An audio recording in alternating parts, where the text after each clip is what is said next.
Now for ionic radii. Now this is going to be different than an atomic radius because the definition of an ion is something that has a charge. So it actually will have a different number of protons and electrons. It either might have lost some electrons or it might have gained some electrons. So how does that affect the size? Well, if it has a charge, it's not going to follow the general trend. You can't just look at the periodic table and be like, okay, well, Mg is right here. So Mg plus 2 must be smaller than Na plus 1. And that is not how it works because we're changing the number of electrons. So don't look at the periodic table if I'm asking you about sizes of ions or things that are charged. Okay. So if we're talking about main group elements, meaning group 1, group 2, group 3, skip the middle, right? Not the transition metals, main groups. They lose and gain their electrons very predictably, right? Column 1 has 1 valence electron. So it's going to give away an electron and become Na plus. That is its most common charge. Column 7, where chlorine halogens have 7 valence electrons. So they're going to gain 1 and become chlorine minus. Okay, this is called the octet rule. It means they want to have 8 have a full shell. And we can actually see this by looking at their electron configurations. Okay, so for example, sodium, this is sodium shorthand electron configuration. It's neon 3s1. Okay, so it's only got 1 little electron here, so it's very easy for it to lose the electron. That reaction would look like this. I go from this to 1 electron came off, and now it has a full shell. It looks like neon. Okay, chlorine looks like this. It's a regular electron configuration, 3s2, 3p5. This 3p is almost full. So if it gains an electron, notice I put an electron as a reactant here, we get chlorine minus, and this energy level, the three energy level, 3s and 3p are all full. Okay, so that makes it more stable. So that's how you can predict the charges. Column 1 is always going to be +1, 2 is +2, skip the middle, 3 is +3, 4, go either way, 5 is -3, 6 is -2, 7 is -1, and the noble gases don't do anything. Okay, so it's really whatever is easier for it to go to 0, to lose electrons to go to 0, or to gain electrons to get to 8, whichever one's closer. Okay, so what happens when we put electrons on or we take electrons off? Well, what we're going to look at, like I said, is these energy levels, the outer energy levels, the valence electrons. Again, very predictable what charge they're going to make.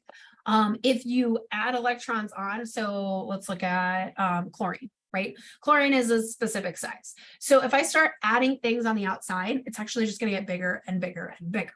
Okay, as you would expect. So if I were to compare plain chlorine to chlorine minus, that is going to be, chlorine minus is going to be larger because I added an electron. Now, the real reason is because electrons are all negative, right? So if they're all on the outside and I add another one to the shell, they're going to repel each other and they get bigger. Okay, it's a little bit easier to think of the opposite. Okay, so like I said, it's a little bit harder to think of the opposite, or easier, sorry, to think of the opposite. If you take an electron off, so I've got sodium that has full energy levels and then a 1s out here. If you take an electron off, that energy level is gone, so it is shrunken. Okay, just think about it. I have an element. If I'm taking things off the outside, it's going to get smaller and smaller and smaller. So Na versus Na plus is smaller. Cl versus Cl minus is bigger. So taking off electrons and putting on electrons does what you would expect it to do to the size. Now that's if I am comparing Na to Na plus, the same element that I did not change the number of protons of. You change the number of protons, you change a whole bunch of other stuff. So transition metals, however, are not very predictable size-wise. Most of them are very similar in size. You can't really predict what their charge is going to be very easily. When we're filling them, right, we go in the order of the Aufbau principle. It goes 4s and then 3d. If you're looking at your periodic table, it goes 4s, and then that's where the 3d starts. However, they always take off electrons in the reverse order. So not what you would expect. They actually lose electrons generally from the 4s and then the 3d.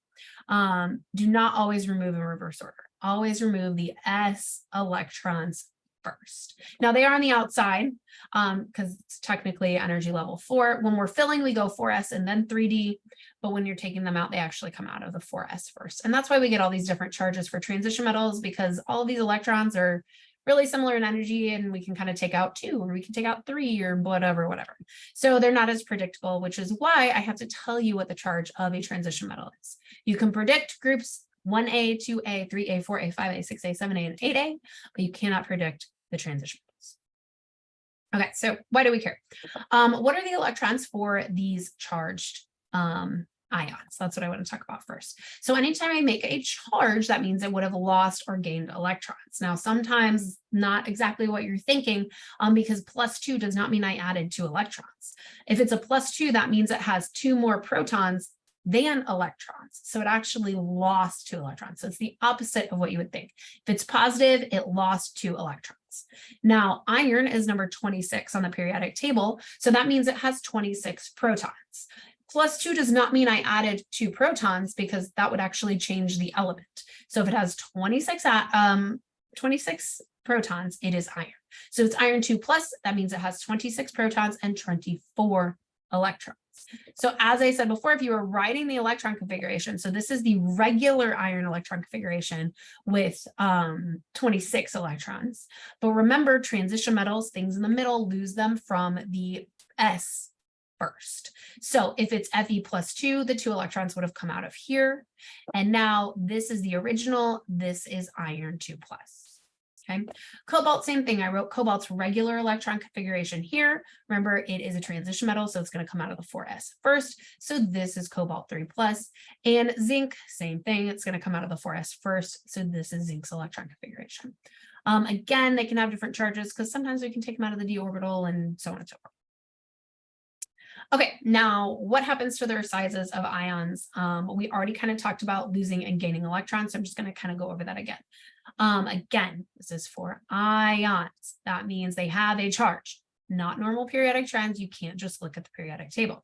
So what I want you to do is, if it is the same element we are talking about, so like comparing lithium to Li+, notice how Li+ is way smaller than lithium. And that's because it went from 1s2 to F1 to just 1s2. It lost that whole energy level, actually.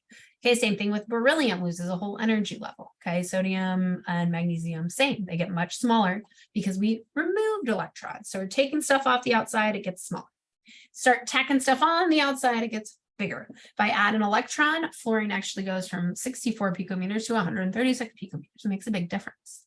Okay, so anything that is a positive cation, which means it has more protons than electrons, means it has lost electrons, is going to be smaller. Okay, lithium plus is smaller than lithium.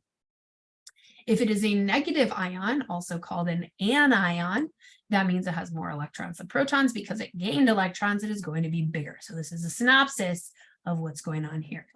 Again, the Y is because the electrons, these things in the outer level, our valence electrons, repel each other. So if I take some out, there's less repelling of each other, so they can move in forward. However, if I add more electrons, there's more repulsion, they repel outward because they move away from each other. Okay, so repulsion is really what explains this trend when you're comparing lithium to lithium plus, for example. Now, what happens if I start comparing different elements? Like I want to know the size of lithium plus versus beryllium. Okay, they're different atoms, so I can't just look at the number of electrons, and I can't just look at the periodic table. So what happens? We are going to look at what is called an isoelectronic series. This is when you have the same number of electrons, but different numbers of protons. Now, this is important because isoelectronic series is really all of the ions when things have the number of electrons that look like they're noble gas. So when they follow the octet rule, when they are their correct charges, right? Nitrogen, which is in column 5, likes to be -3. 3 minus is that's how it likes to be when it is an ion. That means it actually has 10 electrons and 7 protons. 7 protons because it's nitrogen, 10 electrons because it gained 3, it has 3 more electrons than protons. So this here, even though these are all different elements, is called an isoelectronic series. That means they all have the same number of electrons. Now, I would double check if I were you and I gave you a question that had things with ions in it, check the number of protons and electrons. If they're all the same number of electrons, which they probably will be, that's an isoelectronic series. So all of these things have 10 electrons. N3 minus, O2 minus, F minus, Na plus, Mg2 plus, and Al3 plus. Okay, so if they all have 10 electrons, everything on the outside is exactly the same. So what affects the size? Well, it's the protons in the middle. That's what's changing. And we know when we have more protons, it pulls in those electrons and makes it smaller. So aluminum 3+, it actually has 3 more protons than its electrons. It pulls in those 10 electrons tighter. So it is smaller than N3-. So if you have an isoelectronic series, the ones with the most protons are smaller. And you cannot just look at the periodic table and try to figure out what order these go in. Here, let me pull up the periodic table. Okay, the ones I was just looking at were aluminum, magnesium, sodium, neon, fluorine, oxygen, nitrogen. This is the isoelectronic series I was looking at. Okay, notice they're not all in the same row. If I wanted to know the size of the things without charges, the general size, I would be like, well, it goes down and to the left. And I would be like, okay, well, the most leftward and down is sodium. And so that would be a completely different order than if they are charged particles. So if they are charged or ions, you can't just look at the periodic table. You have to actually check the number of protons and electrons. Same electrons, then you look at the protons. More protons means more attraction, smaller. Less protons means less attraction, bigger. So N3- is actually bigger than aluminum 3+. Okay, more protons means smaller because more attraction. That's the why. All right, so if I said place the following in order of increasing size, first thing I would do is I look at this question and be like, these have charges. Okay, so that means I can't just look at the periodic table. That means I have to check the number of protons and electrons they all have. Well, all of these have 10 electrons.